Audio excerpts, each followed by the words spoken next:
Hey everyone, it's Tobes, and welcome to your second monitor.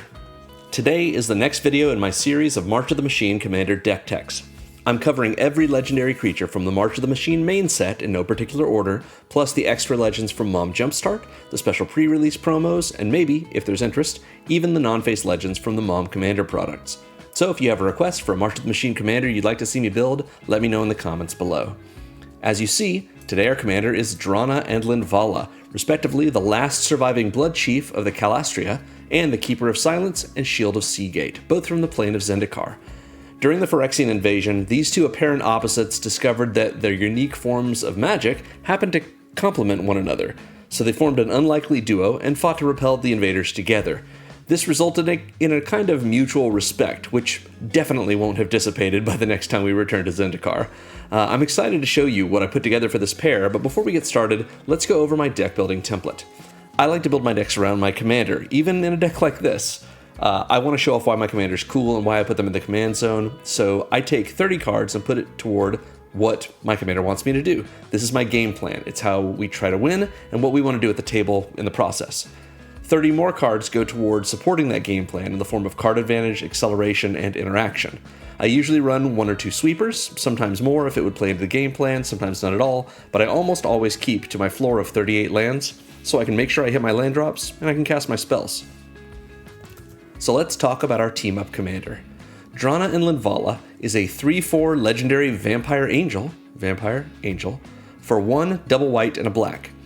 It has Flying and Vigilance. It has activated abilities of creatures your opponents control can't be activated, and Drana and Linvala has all activated abilities of all creatures your opponents control. You may spend mana as though it were mana of any color to activate those abilities. So honestly, Drana and Linvala's abilities here are both niche and mean. If our opponents don't have decks full of creatures with rad activated abilities, our commander is essentially, French vanilla. And if they do have those kinds of abilities on their creatures, their decks are going to be better constructed to take advantage of those abilities than ours is, meaning Drana and Linvala take away our opponent's fun without enhancing our own. Sure, we could double down on this stack strategy if we wanted and ensure that no one gets to have a good time, but the kind of decks I build for this channel are meant to be fun for the whole table, not the opposite. So what do we have left? 3/4 for 4 with Flying, Vigilance, and a backstory about how its 2 subtypes work together. Could that be true? As it turns out, yes. This is a Typal deck, but emphasizing both types. We've got angels and we've got vampires, both very popular creature types in their own right, and we're doing a little bit of peanut butter and jelly with them. These types do play differently. There's a lot more token generation with angels than with vampires, for example, but they have a lot of overlap too. They both generally fly, they both have a theme of gaining life and rewarding you for it, and, best of all, they both love synergizing with themselves. Anthems, counters, even reviving other creatures and granting their types to them. And because both types are strong on their own and even stronger together, their relative power levels only increase when they're on the same side. Normally, we put 30 cards toward our game plan, but I was able to squeeze 30 tags onto each our vampires and our angels, with even a little bit of overlap in between. So that's our game plan. Angels and vampires, life givers and life takers, boon granters and blood suckers, feathers and fangs, as far as the eye can see. You'll enjoy this deck if you like splashy plays with creature types known for being fun, or if you like seeing how teamwork helps 2 apparent opposites cross the finish line together.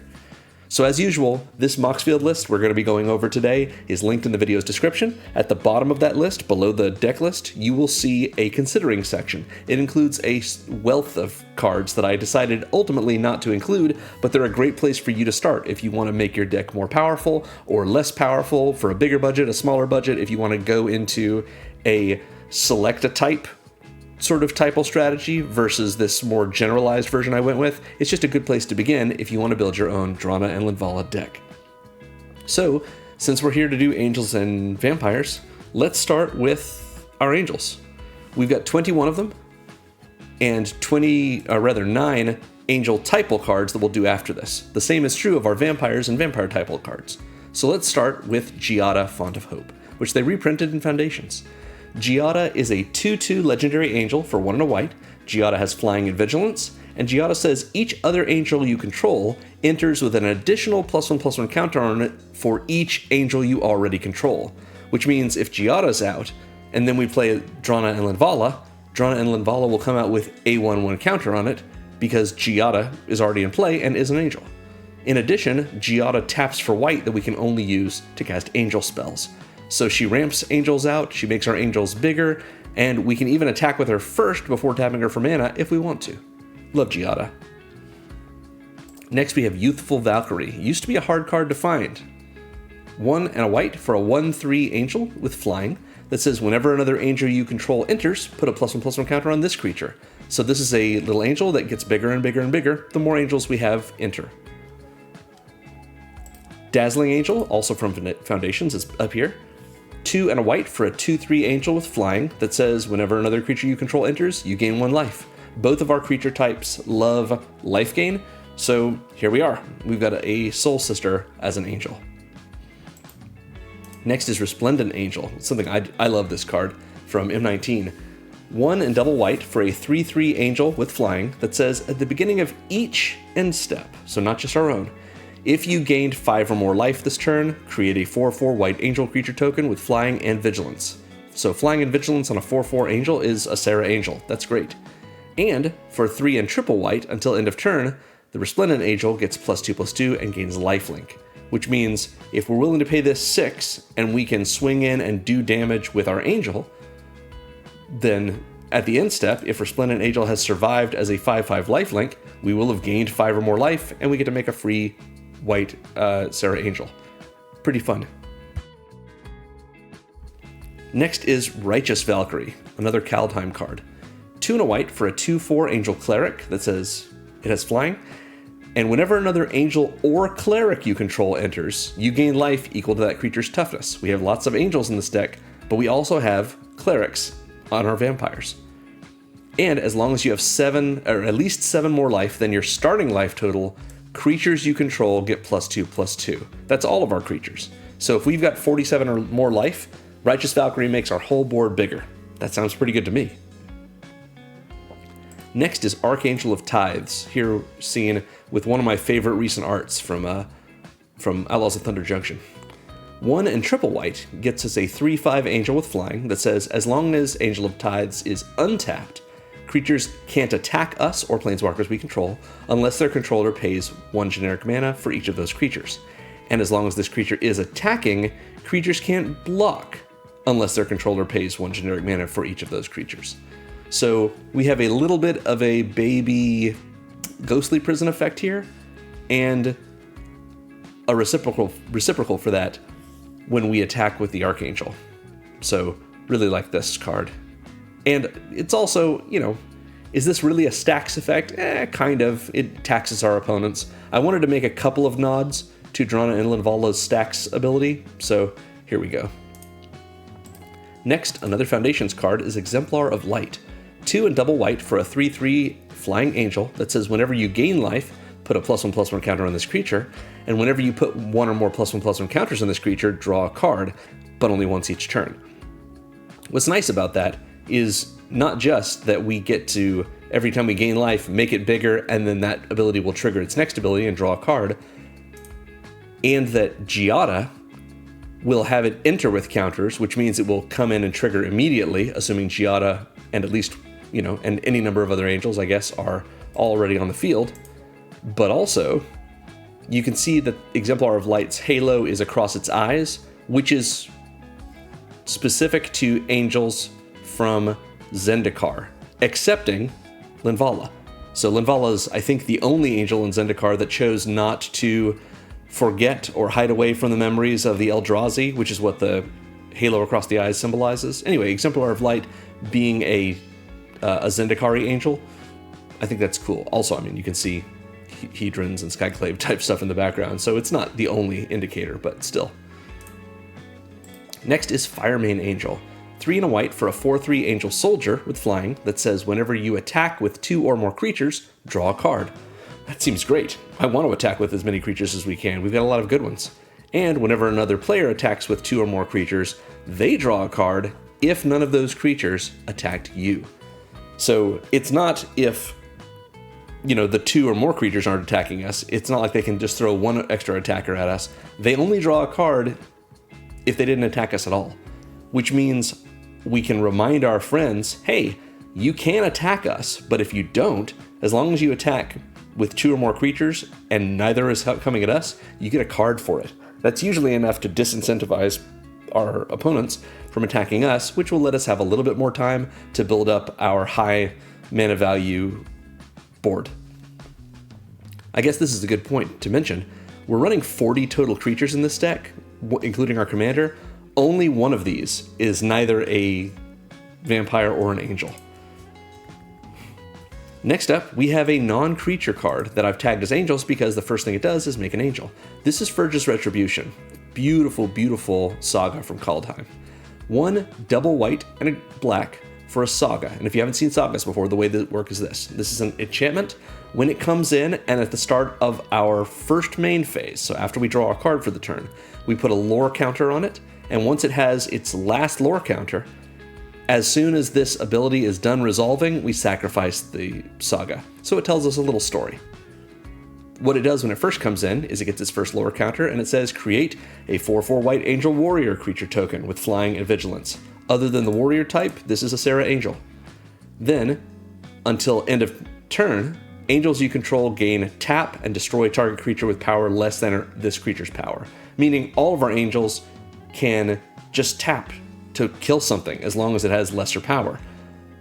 And if we have vigilant angels, we can attack with them first and then do that, because this lasts all turn. And then finally, angels you control gain double strike until end of turn. Pretty sweet. Next we have Angel of Destiny, another Zendikari angel. 3 and double white for a 2/6 angel cleric with flying and double strike. And it says, whenever a creature you control deals combat damage to a player, you and that player gain that much life. So a little strange. This is a triggered ability, but it sort of spirit links your creatures, and it means that if the player we did combat damage to didn't die from that combat damage, they gain the life right back. So for example, if Angel of Destiny does combat damage to one of our opponents, it's going to do 2 damage with first strike. This ability will trigger. That opponent will gain their 2 life back, and we'll also gain 2 life. And then it'll do regular damage, and the same thing will happen again. Meaning the opponent is at the same amount of life they had before combat, and we are up by 4. Kind of weird. However, at the beginning of our end step, if we have at least 15 life more than our starting life total, each player this creature attacked this turn loses the game. So this is a low percentage of the time that this comes up, but a 2/6 flyer with double strike is a pretty great blocker and a pretty good attacker too. So being able to contrive a moment where we're able to attack a player when we have plenty of life, which of course we get when any creature does this, when all of our creatures do this, we can easily get 15 life more than our starting total through an attack, and as long as the Angel of Destiny is still alive at the end step, that player's dead. I think it's pretty fun. Like, it's just a sneaky surprise of a way to win against, the opponent that is maybe most threatening but has the least ability to block flyers. Seems cool. Next, we have a classic. It's Baneslayer Angel. Love this card. 3 and double white for a 5/5 angel with flying, first strike, lifelink, and protection from demons and from dragons. Just so cool. Incredible Greg Staples art. Flying, first strike, lifelink. Yeah, this card's unbeatable. It's so cool. Next up is Lisa, Forgotten Archangel. This is an angel from Innistrad. 2 double white and a black for a 4/5 legendary angel with flying and lifelink. And it says, whenever another non-token creature we control dies, return that card to its owner's hand at the beginning of the next end step. This does not require Lisa to still be on the battlefield when that happens.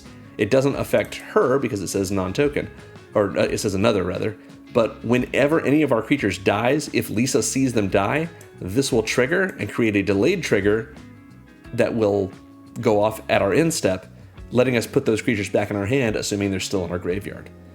And, in addition, if a creature an opponent controlled would die, exile it instead. So our opponents don't get to reanimate their creatures, they don't get the death triggers off their creatures because they don't die. They get exiled instead. Lisa is very punishing and completely shuts down graveyard strategies a lot of the time, which is great because that means Lisa isn't just recurring our creatures, which is also excellent, but is drawing ire from our opponents, meaning she's removal bait. She's a good card, don't get me wrong, 4/5 flyer for 5 that makes it so our stuff doesn't stay dead and everyone's stuff stays dead forever. That's a great card, and if we lose it, we're not losing one of our other better or more synergistic angels or vampires. So yeah, Lisa as removal bait is a sort of a third mode here for the things that she does well for us. Next up is Lyra Dawnbringer. Love this card from Dominaria 2018. 3 and double white for a 5/5 legendary angel with flying, first strike, lifelink, and other angels you control get +1/+1 and have lifelink. Just a little bit of an Anthem effect here for our angels. A lot of our Anthems in this deck are for all of our creatures, but I think the other half of our Anthems or about half of our Anthems, are specifically for angels or for vampires. But being able to give all of our angels lifelink is pretty great. The +1/+1 isn't nothing either. Pretty great. Love Lyra. Next, another Kaldheim card is Rampage of the Valkyries. 3, a white and a black for an enchantment, not a saga, but it says when this enchantment enters, create a 4/4 white angel creature token with flying and vigilance, so another Sarah angel. And whenever an angel we control dies, each other player sacrifices a creature of their choice. So it's not targeted removal, but it does get rid of things anytime one of our angels gets killed. That seems pretty great to me, especially if Lisa's in play and our angels are just going to go right back to our hand at the beginning of our end step. Next we have a card from the recent Edge of Eternity set. 3 and double white for a 3/2 flying angel is Starfield Shepherd. It says when this creature enters, search your library for a basic plains card or a creature card with mana value 1 or less, reveal it, put it in your hand, and shuffle. So essentially, this draws us a basic plains, or there is one creature in our deck with mana value 1 or less, and we'll get to it soon. You'll see what it is. It's pretty worth it to go after it every time the Starfield Shepherd enters, but if we need a plains, we can also get that. However, the Starfield Shepherd also has Warp for 1 and a white. Warp is an ability that means if we cast it for this alternate cost, 1 and a white, it will enter, and then at the end step, we will exile it, and we're allowed to cast it on a later turn for its regular cost. Meaning we can play it as a sort of a lay of the land on turn 2. We can warp it in, it will enter, we can go find ourselves a plains, or we can find that 1 drop that we were talking about. Then at the end step, it will exile itself, it'll stay in exile until we're willing to pay 3 and double white for it, and it will come in and it will do this enters trigger all over again. So totally worth warping in if you are able to do that with the tempo for Starfield Shepherd. Next we have Valkyrie's Call. This is not a card that makes angels, except it kind of is, because Valkyrie's Call says for 3 and double white, we have an enchantment that says whenever a non-token, non-angel creature we control dies, return that card to the battlefield under its owner's control with a +1/+1 counter on it. It has flying and is an angel in addition to its other types. This card makes it so any of our vampires or our one card that isn't either, when they die, if they weren't already an angel, they get to come back as an angel with flying and with a counter on them. So this is immediate recursion for us that we don't have to worry about in other ways. It's not an angel on its own, but it makes our things into angels. And because this triggers at the same time Lisa triggers, if we have both of these in play at the same time, Valkyrie's Call will win, because Lisa sets up a delayed trigger and Valkyrie's Call returns that non-angel to the battlefield immediately. So yeah, pretty sweet way for us to have more and more and more angels. Next, we have the only other card besides our commander that is a vampire and an angel on its own. This is Rudolph Duskbringer from Jumpstart 2022. 5 and a black for a 4/4 legendary vampire angel with flying, death touch, and lifelink. Pretty sweet stats. Whenever you gain life, Rudolph gains indestructible until end of turn. Pretty good. And at the beginning of your end step, you may pay 1 and a hybrid Orzhov mana, so either 1 and a white or 1 and a black. When we do, We return target creature card with mana value X or less from our graveyard to the battlefield, not just to our hand, where X is the amount of life you gained this turn. So Rudolph cares about us gaining plenty of life so that we can bring creatures back.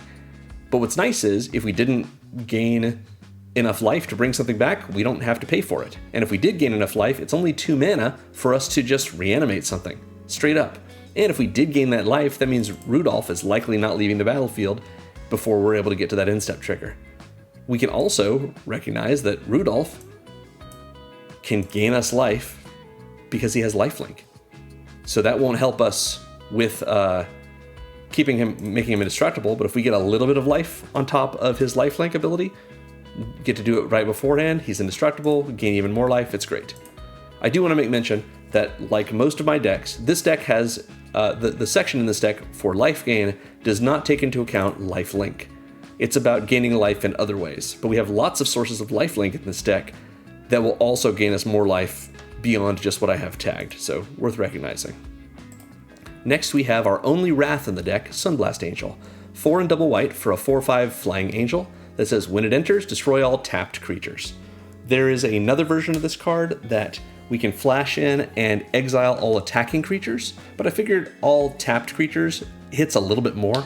We have this come out on our turn, maybe all 3 of our opponents have creatures that are tapped, we get to get rid of them.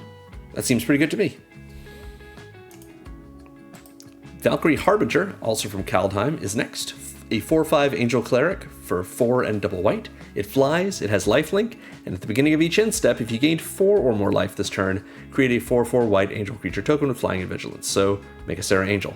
So Valkyrie Harbinger only requires us to gain 4 to make a Sarah Angel at the end step, as opposed to our Resplendent Angel, which wants us to gain 5 to make a Sarah Angel at the end step.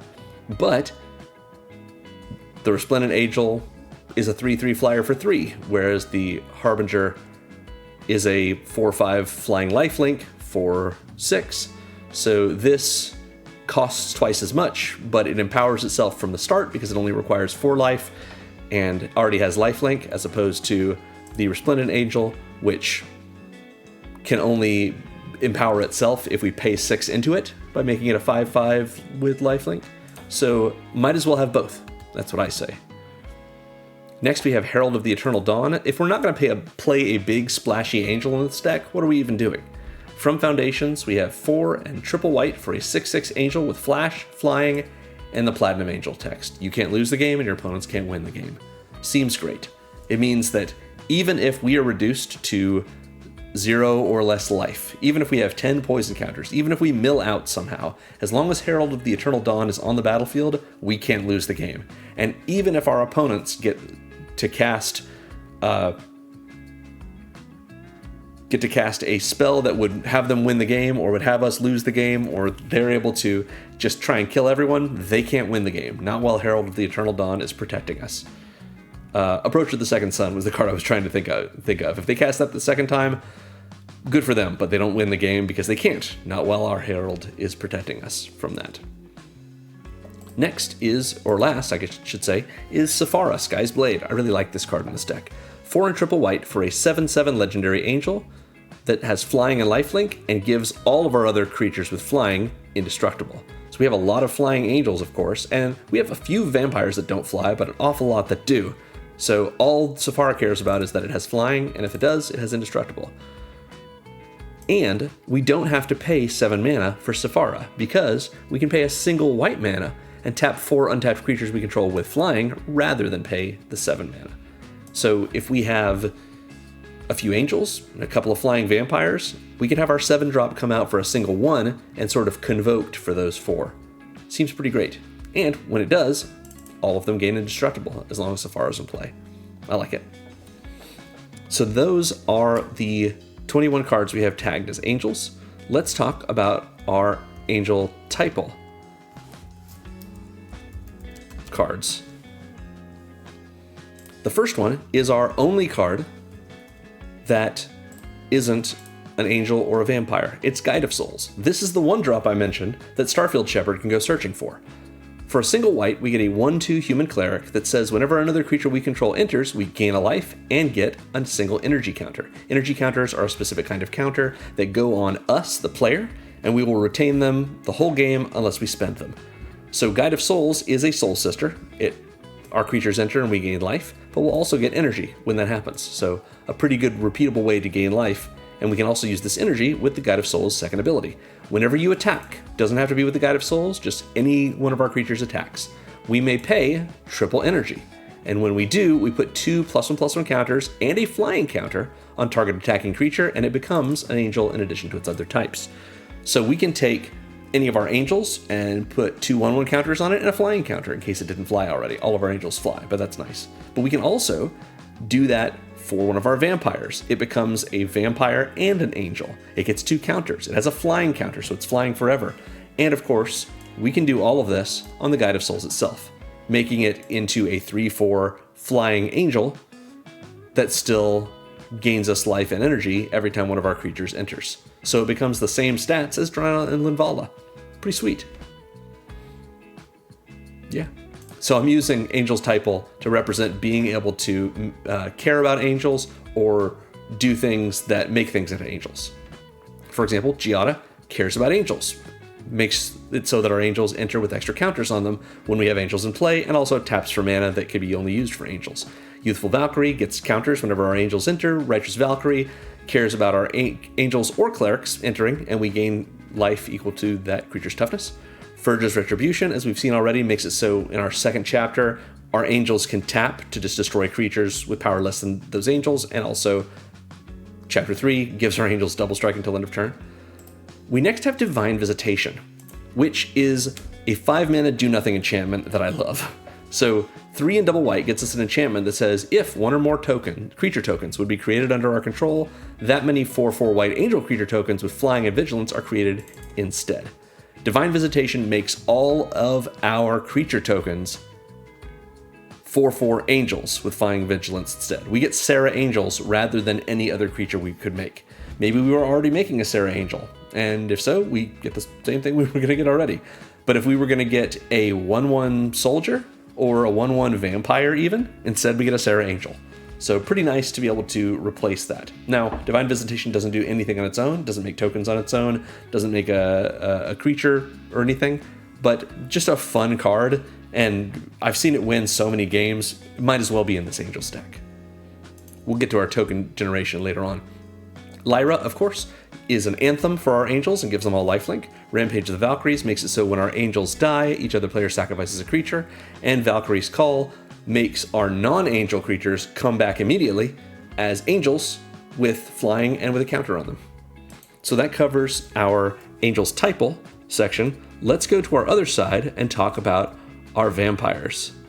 Let's see if we can do it this way. There we go. So we're going to start off with our most cordial of vampires. I really like this guy. Double black for a 1/1 vampire. It says when this creature or another creature dies, put a +1/+1 counter on each vampire you control.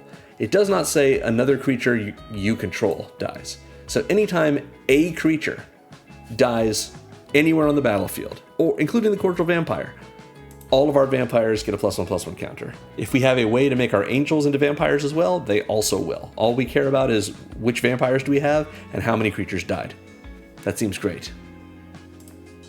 Next we have Captivating Vampire. I really like this one. 1 and double black for a 2/2 vampire that gives all of our other vampires +1/+1. Just a straight up anthem effect. And tap 5 untapped vampires you control, gain control of target creature. It becomes a vampire in addition to its other types. This does not say until end of turn. We just get to tap 5 of our vampires and we suddenly own, or not own I guess, but control someone else's creature, and it's a vampire. So it's going to get the +1/+1 from the Captivating Vampire. And we're going to keep control of that creature until it somehow leaves control of ours. It's not like it just reverts at the end of turn. So we steal an opponent's commander. We steal an opponent's big, scary creature, whatever it may be. Seems very nice. In addition, we can tap Captivating Vampire as part of this, and we can do this at instant speed. It's worth recognizing. So we can steal a creature out from under an opponent, even when that creature is attacking us. Seems cool. Last thing to mention on this, we can say, hey, opponent B, I know opponent A is attacking you right now. If you leave me alone for 2 turns, I can stop opponent A from attacking with one of their creatures, with their worst creature, their scariest creature. And they say, oh, you've got a removal spell? And we're like, I'm not going to tell you what the use is, how we're going to do this, but I can get rid of that creature and it won't be attacking you. What will you give me for it? Will you leave me alone for 2 turns? And they'll be like, yeah, I don't want to take that, 12 damage from Galta or something. And then we say, okay. So we tap Captivating Vampire and 4 other vampires we control, steal the creature that's attacking an opponent. Now we control it forever, and it's a vampire, which means it's +1/+1 bigger. And we've just made a pretty good deal with opponent B, who's going to be able to help us out later by not attacking us for 2 turn cycles, or whatever it is that we've agreed to. So Captivating Vampire has a lot more uses than it immediately seems like in a political way during a game of Commander. Next is Clavileño. Forgive me if I'm getting that wrong. Clavileño, First of the Blessed. 1 a white and a black for a 2/2 legendary vampire cleric. This is a cleric, so Righteous Valkyrie is going to gain us 2 life when it comes in. And Clav says, whenever you attack, target attacking vampire that isn't a demon becomes a demon in addition to its other types, and it gains when this creature dies, draw a card, and create a tapped 4/3 white and black vampire demon creature token with flying. So a lot of text here, but what it means is every time we attack, as long as any of our attackers are vampires that aren't already demons, we get to choose one, and it also is now a demon.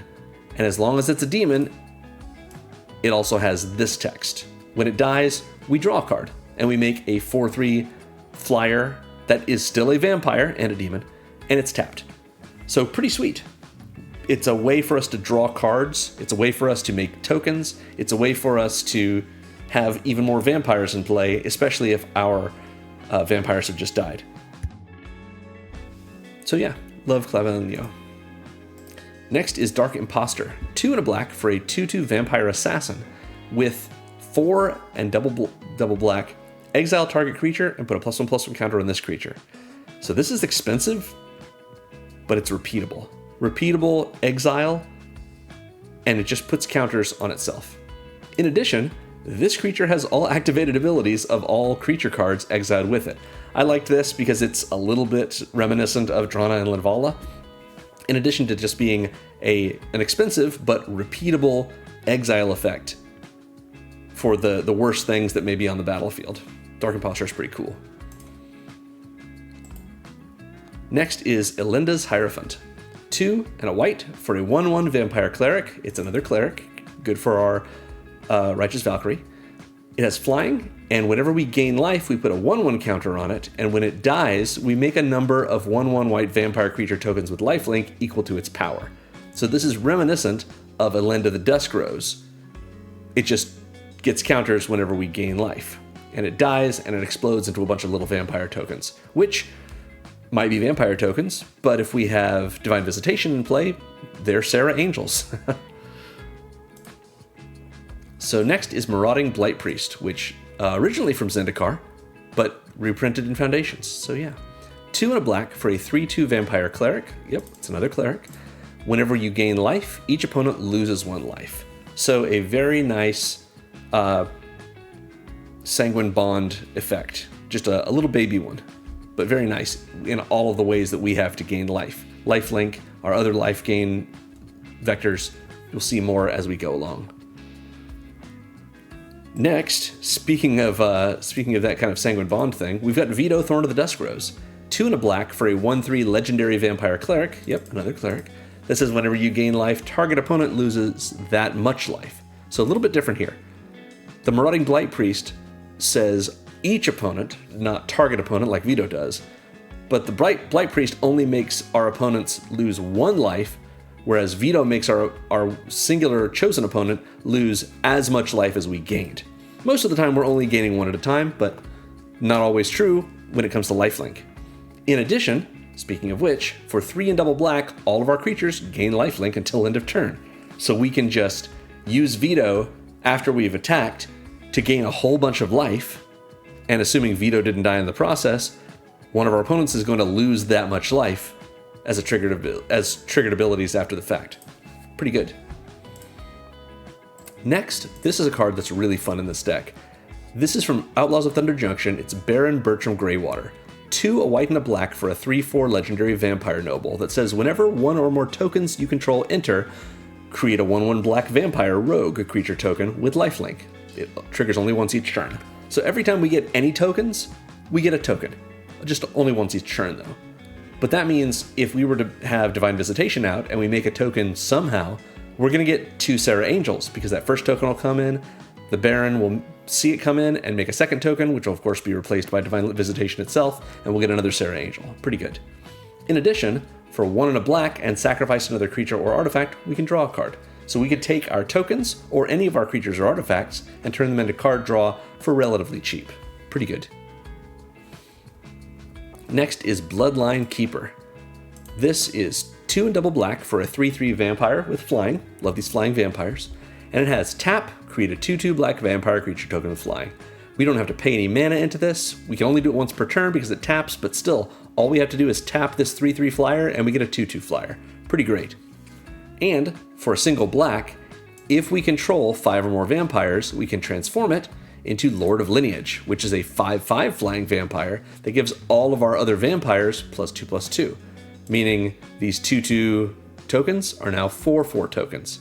And it keeps the ability tap, make a 2/2 black vampire creature token with flying. So this is a great Anthem effect for our vampires. A great way to, on both sides, pump out more and more vampires. Pretty good. And they're all flyers. Next, we have Edgar Charmed Groom from Crimson Vow. 2, a white and a black for a 4/4 legendary vampire noble that gives all of our other vampires +1/+1. And when Edgar dies, we return it right away to the battlefield transformed as Edgar Markov's Coffin. It's just an artifact that says, at the beginning of your upkeep, create a 1/1 white and black vampire creature token with lifelink and put a bloodline counter on Edgar Markov's Coffin.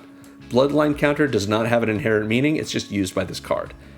Then, part of the same ability, if there are 3 or more bloodline counters on the coffin, remove those counters and transform it, and Edgar rises again, and all our vampires get +1/+1 again, including these little 1/1 lifelinking tokens that Edgar's Coffin has been making. Now, I know you're thinking, why does the coffin produce tokens? I assume they are attendants? People coming to mourn at the coffin? It's not super clear, but yeah, Edgar's here to help out. At least we're not running full-on Edgar Markov.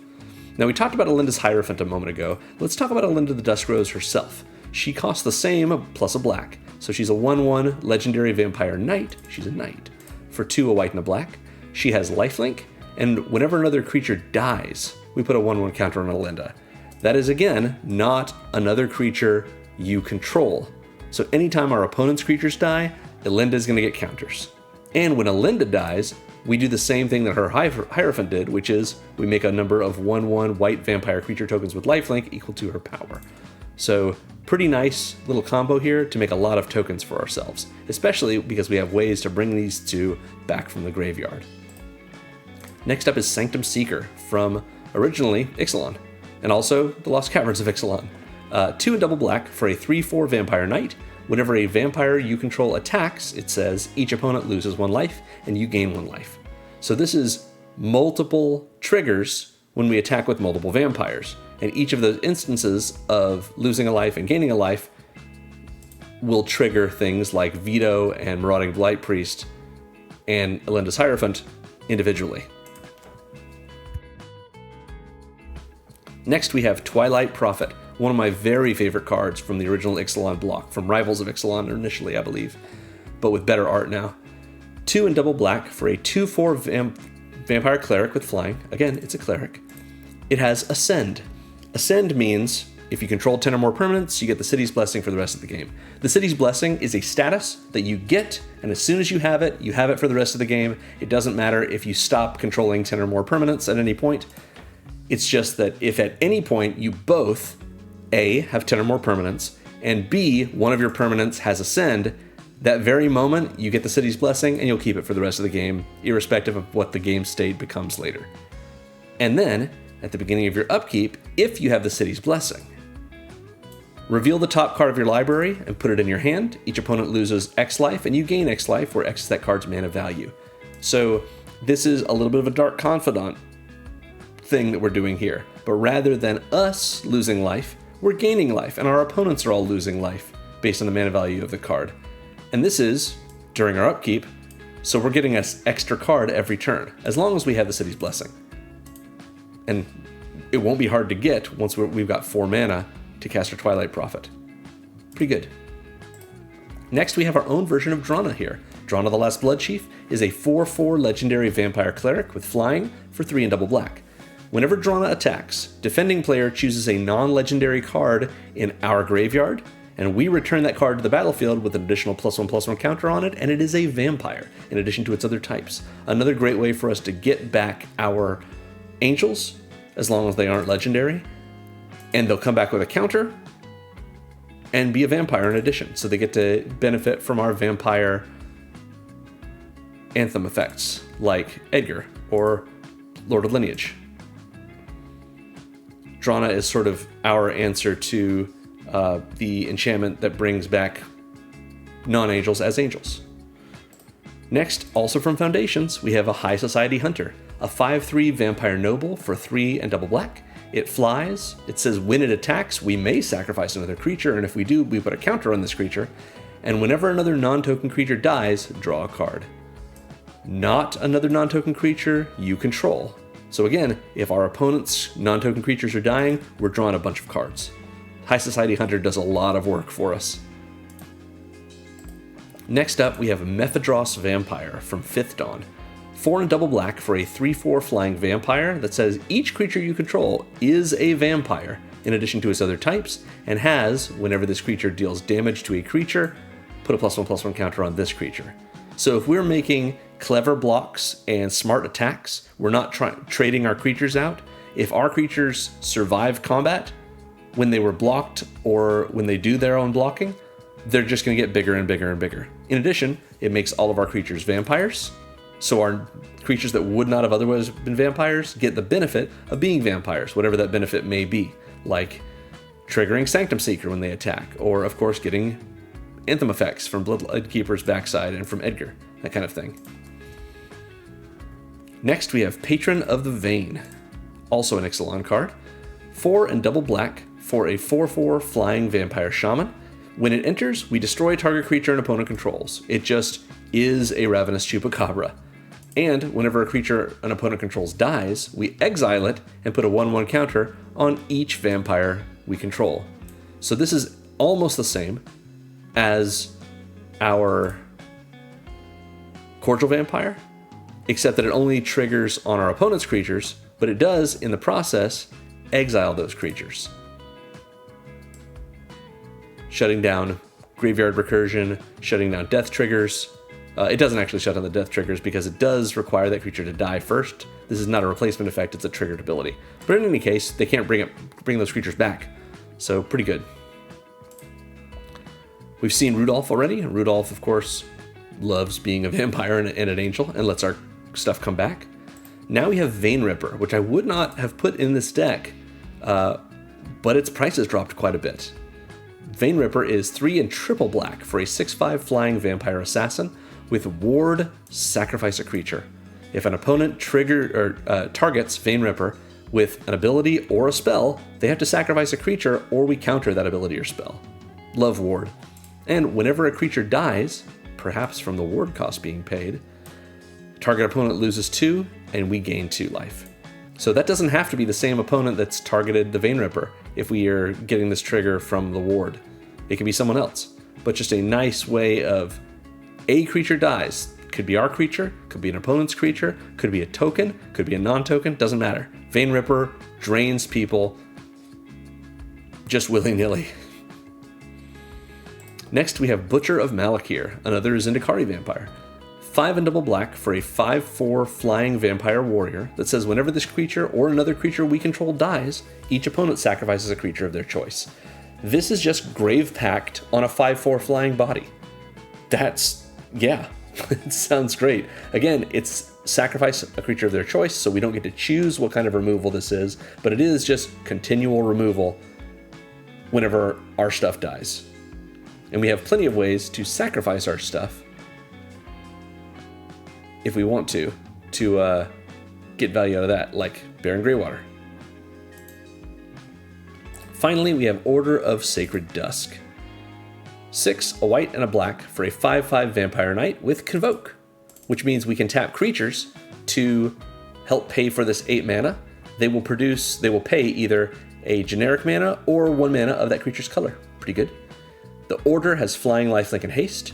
It also has Exalted, which means whenever one of our creatures, either the Order of Sacred Dusk or any other creature, attacks alone, that creature gets +1/+1 until end of turn. And all of our other vampires also have Exalted, meaning every instance of Exalted will trigger separately. So if we have 4 vampires, including the Order, and we attack with one of our vampires, the other three creatures and the attacker will all trigger and each give +1/+1, so for a total of +4/+4 to that attacking creature, just because we attacked alone with it. And if the Order happens to be it, then we're attacking with a 5/5 Flying, Lifelink, Haste that suddenly has +4/+4, so a 9/9 Flying, Lifelink, Haste. Pretty sweet. That covers our vampires. Let's take a look now at our Typal section for our vampires. We've seen a lot of these. Cordial Vampire puts counters on all our vampires. Captivating Vampire is an anthem for our vampires and lets us tap vampires to control magic, a creature of our opponents. Clavelenio takes our vampires and gives them the ability to become vampire demons and also draw us a card when they die and in the process make a 4/3 Flying Vampire Demon creature token. Bloodline Keeper makes vampires for us and can transform if we have 5 or more vampires, and then is an anthem for our vampires on the back. Edgar, again, makes vampire tokens, but also is an anthem for our vampires on the front. Sanctum Seeker drains each of our opponents, and we gain life when our vampires attack. Drana makes it so we can bring our creatures back as vampires. Mephidros Vampire makes all of our creatures into vampires, and Patron of the Vein makes it so we get a counter on each of our vampires when one of our opponent's creatures dies, and of course we also exile it in the process. So that covers our Vampire Typal section. We've got a number of sections that are meant to supplement our game plan, which we've mostly seen now, but before we get into the supplementary cards, we're going to talk about these sections of support, starting with Card Advantage. I, as usual, have tagged these Card Advantage cards with the word draw. It doesn't mean that all these cards actually draw us cards. I just use this as a shorthand to mean Card Advantage.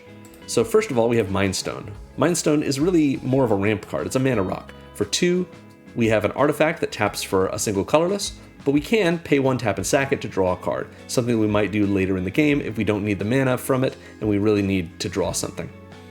We've seen Clav and how Clav makes it so the vampires we've had attack before that have become demons, when they die, we'll draw a card and make a 4/3 Flying Black Vampire Demon creature token from them. But at least we get to draw a card in the process, so we're replacing the vampires that we lose in the process of this. Next we have Heirloom Blade, which I think is a really cool card in this deck for us drawing cards. For 3 generic mana, we have an equipment that equips for 1 and gives equipped creature +3/+1. That's alright. But also, when that creature dies, we can reveal cards from the top of our library until we reveal a creature card that shares a creature type with it. We put that card into our hand and the rest on the bottom of our library in a random order. So if we put this on one of our angels, we can flip the top of our library until we find an angel. If we put it on one of our vampires, same thing for a vampire. If we put it on one of our clerics, we can flip until we find a cleric. We don't get to choose, it just has to be the first card that shares a type with the creature that died. But it essentially means whatever Heirloom Blade is equipped to, we're going to get to replace it when it dies. And that's pretty sweet, especially for, even though we pay 3 up front, we only equip for 1. So we can just equip this again to whatever other creature we want after that, and it's pumped up, and we're going to get to draw a card when it dies. Pretty neat. Phyrexian Arena is next. We have a lot of life gain in this deck, and a couple of different ways for us to use our life up in the process. Phyrexian Arena is one of those few. We usually want to keep our life, but it's 100% worth it to trade 1 life for a card draw during our upkeep. So this is 1 and double black for an enchantment. This says at the beginning of our upkeep, we draw a card and lose a life. It's that simple. Just draw 2 cards every turn, rather than the normal 1 at the cost of a single life. Completely worth it. The Baron, of course, lets us pay 1 and a black and sacrifice a creature or artifact to draw a card. Exemplar of Light, whenever we gain life, we put a counter on it, but no matter how we get counters on it, the first time each turn, we get to draw a card off of it. Fireman Commando lets us draw a card every time we attack with 2 or more creatures. Twilight Prophet, once we have the City's Blessing, will let us reveal the top card of our library during our upkeep, have our opponents lose life equal to its mana value, let us gain life equal to that mana value, and also put that card in our hand. So that's not drawing a card, but we are getting one in our hand. High Society Hunter, of course, whenever any non-token creature dies other than itself, we draw a card, and Starfield Shepherd enters, whether warped in or not, and we get to either find our 1-drop or find a basic plains, which is card advantage. Alright, that covers our card advantage section. Let's talk now about our acceleration, which again I've just tagged as ramp to make it simple. We're going to start off with Soul Ring. I'm sure you know Soul Ring. It costs 1, it taps for 2, it's an artifact, it's the symbol of the format, it's so powerful, put it in your deck. Next we have Wayfarer's Bauble. Also costs 1 as an artifact, but we pay 2, tap, and sacrifice it, and we get to Rampant Growth. We search our library for a basic land, put that card onto the battlefield tapped, and then shuffle. So this helps us find whichever color we're looking for more of. We are a little bit more white than we are black in this deck, so usually we're going to find a plains with it, but we do already have that Starfield Shepherd finding basic plains for us, so maybe the Wayfarer's Bauble will find us a swamp. Either way, it's whatever we need at the time. Arcane Signet, another almost auto-include. For 2 generic mana, it's an artifact that taps for 1 mana of any color in our commander's color identity. So it's a 2-mana rock that taps for white or black. Of course we're going to run this. We're also running Charcoal and Marble Diamond. They are also 2-mana rocks, but they only make one of those 2 colors and they come in tapped. Much worse than the Arcane Signet, but it's redundancy. A 2-mana rock that we can always tap for black on any turn but the one it comes in is pretty great. The same thing is true of Marble Diamond, but it makes white instead. We've already seen Mindstone, of course, which taps, it's a 2-mana rock that comes in untapped and taps for colorless. We've also seen Giada, who taps for white mana, but we can only use it on angels. So a little bit of acceleration there for our angels. Next we have this Orzhov's Signet. For 2 generic mana, it's an artifact that we cannot tap unless we have a mana to put into it. But when we do, it produces 2 mana. So we're tapping 2 mana sources, the mana source that produced the one that we're paying into this and the Signet itself, and we're getting 2 mana. So it's not like it's making a lot more mana for us, but it is adding 1, and it's fixing our mana in the process. Pretty good. We also have Talisman of Hierarchy. This is another one of those ways that we have to spend our life. For 2 generic mana, it's an artifact that can just tap for colorless, like the Mind Stone, or we can tap it for just white or black if we're willing to let it do 1 damage to us. Usually the way these talismans play out is we are usually fine. We have plenty of land that can make the colored mana for us, so we can normally just tap this for colorless. But if we really need to tap it for white or black, it's worth spending, losing 1 life in the process, since we won't have to do that every time. Next we have 2 monuments. Bontu's Monument, or as I call it, the Bontument, is 3 generic mana for a legendary artifact that makes all our black creature spells cost 1 less to cast. Pretty great. But in addition, whenever we cast a creature spell, not a black one, just any creature spell, each opponent loses a life and we gain a life. So just a nice little bit of drain and life gain for us every time we cast creature spells, and again we're running 40 creature spells, many of which are discounted by the Bontument. Similarly, Oketra's Monument is 3 generic mana for a legendary artifact that makes white creature spells we cast cost 1 generic less to cast. But instead of draining our opponents whenever we cast a creature spell, even though it is a creature spell, not a white one, whenever we cast one of those spells, we make a 1/1 white warrior creature token with vigilance. So these are tokens. They are not vampires or angels, but there are ways that we can make all of our creatures vampires or all of our creatures angels. It's nice to just have little tokens that we can do something with, and it's nice that they have vigilance, even if all we're doing is using Baron Greywater to produce this token, also produce a vampire, then we use the Baron to sacrifice this token for a card draw. So that is our acceleration section. Let's go now to our interaction section. There it is. So, as I usually say, Path to Exile and Swords to Plowshares are almost the same spell. They are both 1 white mana. They both are instants, and they both exile target creature, and they both give that creature's controller a little kickback. Swords to Plowshares gives the controller life equal to the power of the creature we exiled, and Path to Exile lets that controller rampant growth. They search for a basic, put it on the battlefield tapped, and shuffle. Swords to Plowshares is definitely better, but both of these are excellent forms of creature removal. You gotta run them both. Anguished Unmaking is next. $2 for a spell that costs us life, but it's totally worth it. 1 a white and a black for an instant, exile target non-land permanent. We can't get rid of lands this way, but everything else is just gone, gone, gone. Costs us 3 mana and 3 life, totally worth doing. We have Dark Impostor, which we've already seen. It lets us repeatedly exile creatures. Costs 6 mana, it's expensive, but we can do it as many times as we have the mana to do. Pretty good. I love running Emergency Eject. I think it's great as a stand-in for Generous Gift, because I don't typically run targeted land removal in my spells, in my decks. Anyway, for 2 and a white, this is an instant that lets us destroy target non-land permanent, much the same as Anguish Unmaking lets us do, but it's easier to cast because it doesn't have black in it, and it doesn't cost us any life. It does, however, give the controller of the non-land permanent we destroyed a lander token. Lander tokens are just token Wayfarer's Baubles. They're artifacts with pay to generic, tap, and sack to rampant growth. So worth it because it does give them a land, but they have to pay 2 for it in order to go get that land, and it comes in tapped. So better than Path to Exile in that sense, even though, of course, Emergency Eject costs 2 more than Path to Exile. So, Furger's Retribution, of course, in its second chapter, makes all of our angels able to destroy creatures with power less than theirs. Rampage of the Valkyries makes our opponents sacrifice creatures whenever our angels die. Patron of the Vein comes in and just destroys a creature an opponent controls. Vein Ripper has the ability to force our opponent to sacrifice a creature with the ward. And of course, Butcher of Malakir is Grave Pact on a stick. So great. We are running 1 Wrath in this deck, which you've already seen. It's Sunblast Angel. Doesn't destroy all creatures entirely, just all tapped creatures when the angel comes in, but 100% worth it for a Wrath on a stick that happens to be in our creature types. So that covers our support sections. Let's look at all of our supplemental sections, including this Typal section. It's 2 cards that are just Typal, because we can use them for either type. We have more of these in our considering section, many of which make us choose a type when they come in. I wanted to stick to the ones that were just generic, or just usable for both. So as we've seen, Heirloom Blade lets us draw a card that matches the creature type, or a creature type. It lets us put into our hand. It's not really drawing, but it might as well be drawing a card that matches a creature type of the creature that it was equipped to when that creature dies.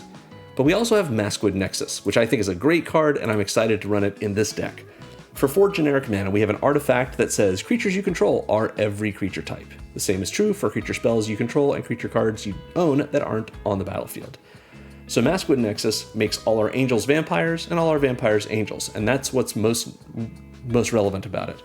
Everything that affects our angels will also affect every one of our other creatures. The same is true for our vampire, our effects that affect all our vampires. Maskwood Nexus makes everything everything. In addition, we can pay 3 and tap the Nexus to make a 2/2 blue shapeshifter creature token with Changeling. Changeling means it is every creature type, which is relevant if the Nexus is removed. So that 2/2 shapeshifter, even without this effect from Maskwood Nexus, is already a vampire and an angel. It doesn't confer any other abilities like flying or lifelink or vigilance or anything, but it's still both of our creature types that we care about, so pretty good. That's our Typal section. Let's talk about making some tokens now. These are all the cards that we can have that make tokens. Clav makes tokens when the demon vampires that have been chosen by Clav die on subsequent turns. Ilenda's Hierophant makes a number of 1/1 lifelinking vampire creature tokens equal to its power when it dies. Catcher's Monument makes us a 1/1 warrior with vigilance every time we cast a creature spell. Resplendent Angel can make us Sarah Angels as long as at our end step we've gained 5 or more life this turn. Baron Bertram Greywater makes us a 1/1 black vampire rogue with lifelink every time we make a token, just the first time each turn. Bloodline Keeper on both sides can tap to make a 2/2 flying vampire. Edgar on the backside, during our upkeep, makes 1/1 vampires with lifelink. Elenda, just like her Hierophant, when she dies, makes a bunch of 1/1 lifelinking vampires equal to her power. For Retribution, when it comes in, just makes us a Sarah Angel, but also a warrior. Maskwood Nexus, like we just saw, we can pay 3 tap and make a 2/2 shapeshifter with Changeling. Divine Visitation is in the tokens section, but it doesn't actually make tokens. It just makes whatever tokens we were making into Sarah Angels. Rampage of the Valkyries, when it enters, it makes a Sarah Angel. And Valkyrie Harbinger makes a Sarah Angel at the end step if we gain 4 more life this turn. So lots of ways to make tokens. Next up is our life gain section. These are ways that we can gain life that aren't just lifelink. Starting with Authority of the Consuls. I put this in the deck not just to gain us a good amount of life, but also because it's a little bit of a Staxy effect as a nod to our commander. It is a 1 white mana enchantment that makes all of our creatures' opponents enter tapped, which is something we kind of have to watch them for. Not that they will cheat, but people can forget about it. So we want to just remind them, hey, your creature came in tapped. It's a great way for us or our opponents to get in with attacks before those creatures have gotten a chance to untap. And whenever a creature an opponent controls enters, we gain a life. So more life gain for us when our opponents play creatures. Guide of Souls, of course, is a soul sister. When our creatures come in, we don't just get energy, we also gain life. Bontu's Monument, when we cast creature spells, we drain each opponent for 1 and we gain a life. Dazzling Angel, another soul sister, gains us life when our creatures enter. Righteous Valkyrie gains us life equal to the toughness of each angel and cleric we have enter under our control. Veto doesn't just make our opponents lose life when we gain life, we can also give all of our creatures lifelink. And I said this is a section that isn't about our creatures having lifelink, but Veto gives all of our creatures lifelink, so that's a significant effect. Sanctum Seeker, whenever our vampires attack, we drain each opponent for 1 and we gain a life. For each vampire, that is. Twilight Prophet, of course, as we know, gains us life and drains our opponents for life once we have the City's Blessing at the start of our upkeep when we when we reveal the top card of our library. Angel of Destiny makes it so all of our creatures have Spirit Link. It's like lifelink, but as a triggered ability whenever they deal combat damage to a player. And of course, Vein Ripper causes us to drain each opponent for 2 and gain 2 every time any creature dies. That covers our life gain. Let's look at a few payoffs for life gain. For example, Elenda's Hierophant gets counters whenever we gain life. Marauding Blight Priest drains our opponents when we gain life. Resplendent Angel gets us a Sarah Angel at the end step if we gain 5 or more. Veto is Sanguine Bond. When we gain life, an opponent loses that much life. Exemplar of Light puts counters on itself whenever we gain life, and of course that will cause it to draw a card. Angel of Destiny gives us the ability at our end step to make another player lose the game, as long as we have 15 more life than our starting total, and Angel of Destiny has attacked that player this turn. Rudolph, of course, gets indestructible whenever we gain life, and also at our end step, based on the amount of life we've gained, if we pay 1 and an Orzhov, we can bring a creature back to life to the battlefield. And Valkyrie Harbinger, much like our Resplendent Angel, can make Sarah Angels if at our end step we've gained 4 or more life this turn. Good payoffs. But we've seen a little bit of this drain effect already. In fact, we've seen all of these, but let's go back over it. When we cast creature spells, Bontu's Monument gains us life and drains each opponent. Marauding Blight Priest drains each opponent when we gain life. Veto drains an opponent based on the amount of life we gained when we gain that life. When we attack with vampires, Sanctum Seeker drains each opponent for 1 per vampire, and we also gain life for each vampire. Twilight Prophet, like we've seen, at our upkeep, if we have the City's Blessing, we reveal the top card of our library, we gain life equal to its mana value, and each opponent loses that much life. And Vein Ripper, of course, when creatures die, we gain 2 life, and each opponent loses 2 for each of those creatures. That covers our drain section. Let's talk about our anthems now. We've seen all of these, but they're all good. Captivating Vampire is an anthem for our vampires, so is Edgar, and so is the backside of Bloodline Keeper, Lord of Lineage, except it's a double anthem because it's +2/+2. Lyra is an anthem for our angels, but also gives them all lifelink. And Righteous Valkyrie, if we have 7 or more life than our starting total, gives all of our creatures, angels, vampires, everything else, +2/+2. We have other more specific anthem effects in our considering section, so that's worth checking out as well if you like that. Next is our protection section, things that keep us safe or keep our creatures safe. Authority of the Consuls is lightly protective because it makes our opponent's creatures come in tapped, so they're not able to mess with us at least the turn they come in. Archangel of Tithes makes it so our opponent's creatures can't attack us or can't block depending on what the Archangel is doing. Herald of Eternal Dawn makes it so we can't lose the game and our opponents can't win the game. And Sephara makes it so all of our other creatures with flying have indestructible. That's our protection section. Last is our recursion section. Different ways for us to bring our creatures back. Drana, of course, whenever she attacks, as if we have a non-legendary creature in our graveyard, the defending player gets to pick one of them and bring it back with a counter on it, and now it's a vampire. Lisa makes it so anytime our non-token creatures die, we're going to get to put them back in our hand at the end step, assuming they remain in the graveyard until then. Valkyrie's Call makes our creatures come back as angels, much the way that Drana makes them come back as vampires. And Rudolph, if we've gained enough life, we can pay at the end step to bring a creature back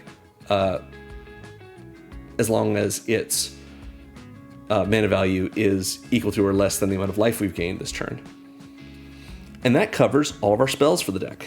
Let's talk, like we always do, about our land base. So we are running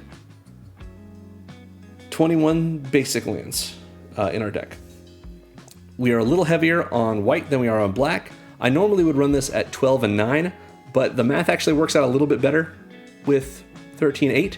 So play with this and see what you like. I have not had any problems hitting my getting enough black out based on all the dual lands that we have. So yeah, give some consideration to that. We're running Orzhov Basilica. This is a bounce land. Bounce lands, if you haven't seen them, come in tapped, and when they do, we have to return a land we control to its owner's hand, which is to say we bounce it. That means if the Basilica is the only land we control, we have to bounce it back to our hand, so not very helpful. But once it untaps, it taps for 2 mana, a white and a black. So what's great about this in Commander is, as long as we time it properly, we can play the Basilica after having tapped for mana with our lands in play, and just bounce one of the lands that we tapped, so we haven't missed out on the mana from it. In addition, now that that land is back in our hand, it means that next turn we definitely hit our land drop, because we have a land in hand that we just bounced with our Basilica, and since the Basilica taps for 2, we're not behind on our mana production tempo. So pretty great for a format like Commander. We're running Isolated Chapel. It is a check land, which means it enters tapped unless we control a plains or a swamp. It doesn't have to be a basic. And it taps for white and black. So it's a dual land that is likely to come in untapped because 21% of our library is basic lands of those two types. If you want a land that is a dual that is a little bit more consistent than this, you can go for the slow land Shattered Sanctum. Shattered Sanctum will come in untapped unless it is the first or second land in play, that you have in play. In a format like Commander, it's likelier, therefore, to come in untapped, but Isolated Chapel in a deck like this is pretty good for that as well, and costs about 1/10 as much, so I typically run that instead. We're running 2 filter lands. The first is Desolate Mire. It is just like our Orzhov Signet. It does not tap for mana on its own, but if you pay a mana into it and tap it, it makes 2, both of our colors. So everything we said about the Signet is true about Desolate Mire. We also have Fetid Heath, which is a little more of a premium filter land. It comes in untapped and taps for colorless, but we can also pay a black or a white into it and tap it and make 2 white, 2 black, or 1 of each.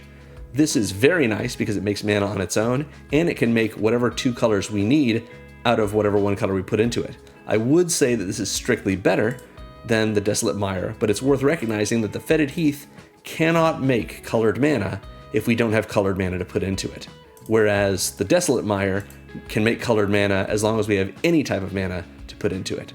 So a little bit of an edge case. The Heath is better overall, but worth having both. We're running 5 fixing lands. Of course, we're running Command Tower because we've got a deck with at least 2 colors in it. It is just like Arcane Signet, if you want to think of it that way. It's an untapped land that taps for 1 mana of any color in our commander's color identity. So it taps for white or it taps for black. Great. Just a great untapped duel. Path of Ancestry is a tapped duel. It's got the same text, but it comes in tapped. However, when we spend its mana, to cast a creature spell that shares a type with our commander, we scry 1. Obviously, our commander shares creature types with itself, so if we use this to cast our commander, we get a scry.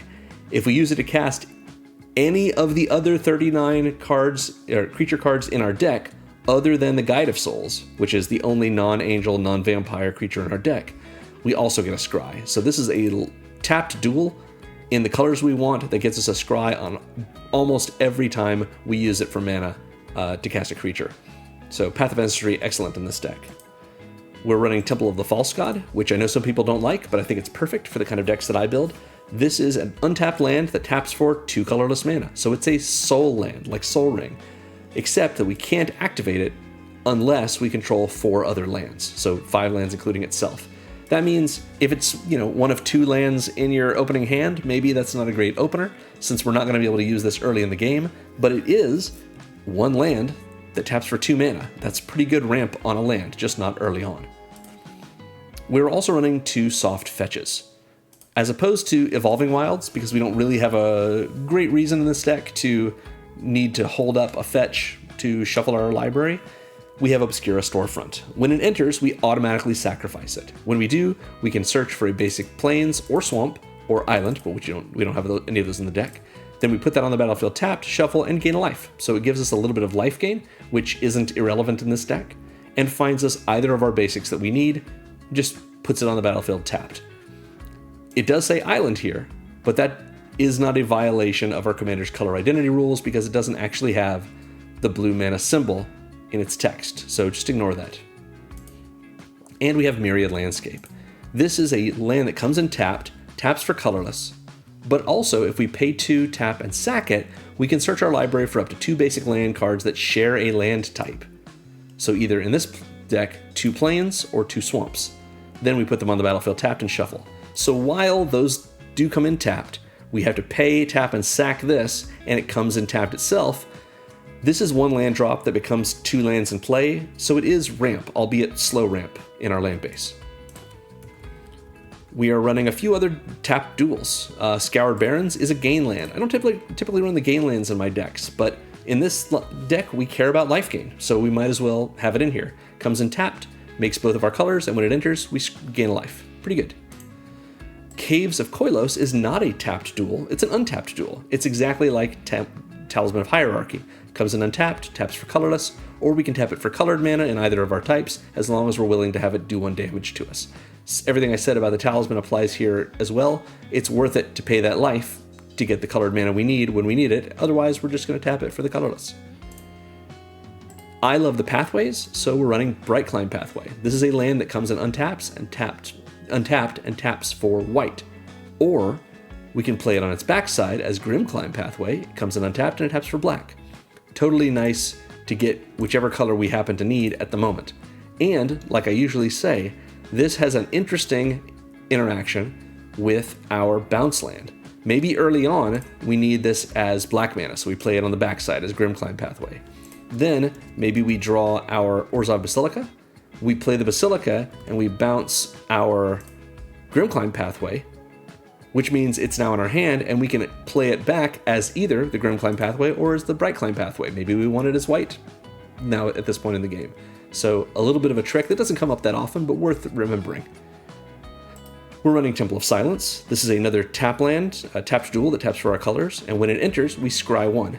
So this is a guaranteed scry, as opposed to the Path of Ancestry, which also comes in tapped and taps for our colors, but only scries when we use its mana to cast a creature spell of the appropriate types. So we're going to get more scry value out of the Path of Ancestry, but the Temple of Silence gives it to us as soon as it enters without us having to wait for it to untap and use the mana for a creature spell. Good selection for us. Finally, we have a few cards in our utility section. Accursed Duneyard is a land that comes in untapped, taps for colorless, but we can also pay 2 and tap it to regenerate a Shade, Skeleton, Spectre, Spirit, Vampire, Wraith, or Zombie. Vampires are the only ones we care about for this, but regenerate is a very old mechanic that works like this. We essentially say, I'm going to activate this, choose one of my vampires, and the ability resolves. And it kind of puts a protective bubble around that vampire that says, the next time that vampire would be destroyed this turn, instead of we tap it, remove it from combat if it's in combat, and remove all damage from it. So regenerate is a weird effect, but it can protect our vampires from dying, either from damage or from just a destroy effect. Obviously can't protect them from being bounced, from being exiled, anything of that nature, being enchanted, but it does stop them from dying. So pretty nice, especially when we have cards that can make all of our creatures into vampires. It means we can regenerate anything every turn. Next, we have Demolition Field. I mentioned earlier, I don't do a lot of targeted land removal, but you have to have one piece just in case someone's running something really annoying, like your opponent is doing a Voltron strategy and they're slamming in for a whole lot of damage unblockably with their Rogue's Passage, or they're like one of my friends running a Glacial Chasm, and so you just can't deal damage to them. Demolition Field comes in untapped, taps for colorless, but we can also pay 2, tap, and sack it to destroy a non-basic land an opponent controls. That opponent then gets to search their library for a basic land and put it on the battlefield untapped and shuffle, and so do we. So neither player, our opponent or ourselves, is down a land, and we both have an untapped basic land in play in place of whatever non-basic we destroyed in our Demolition Field. The only way that's not the case is if one or both of us is out of basics. So yeah, Demolition Field is a good, 1 out of 100 answer to an annoying, dangerous, non-basic land an opponent may control. We are running Seraph Sanctuary because it's just fun. It's a land that comes in untapped. It taps for colorless. When it enters, we gain a life, and when an angel we control enters, we gain a life. So more life gain for us, and cares about our angels. That seems good. Just like the Accursed Dunyard cares about our vampires. Finally, we have Vault of the Archangel, which is not just good in a flavor sense, but it also comes in untapped, taps for colorless, and if we pay 2, a white, a black, and tap this, so that's like tapping 5 lands, but we get this effect. All of our creatures get Death Touch and Lifelink until end of turn, which is crazy good. Not only does it give us a whole lot of lifelink, but Death Touch means any blocking that our opponents do is probably going to cost them creatures. So Death Touch, I often say, is a little bit of, conditional and unpredictable, but virtual evasion. It means our opponents are more likely to say, yeah, they'll gain a lot of life if we don't block, but at least we don't lose our creatures, and we have a lot of life to lose, before we really care about it. So yeah, we're not going to block your Death Touchers, just let them through. Go ahead and gain your life, we'll take the damage, doesn't matter. Which means we've done a whole bunch of damage to them, gained a bunch of life, and we haven't lost any of our creatures in a trade. Pretty great. And that sums it up.